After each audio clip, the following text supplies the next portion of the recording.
রাসূল প্যারে হাবিব সাল্লাল্লাহু আলাইহি ওয়াসাল্লাম বলছেন, ফজরের 2 রাকাত সুন্নাত এ পুরো দুনিয়া আর দুনিয়াতে যা কিছু আছে সব কিছুর চাইতে উত্তম।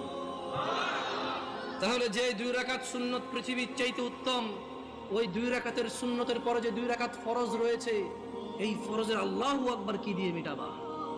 এই ফরজের সামি আল্লাহু লিমান হামিদা কি দিয়ে মিটাবা?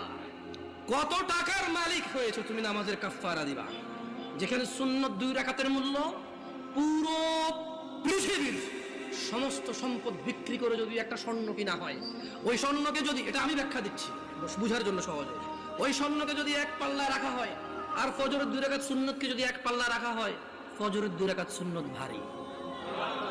ওই সুন্নত এত ভারী হলে ওই ফজরের নামাজের ফরজ যেটা তুমি ঘুমের মধ্যে কাটিয়ে দাও, ওই 2 রাকাত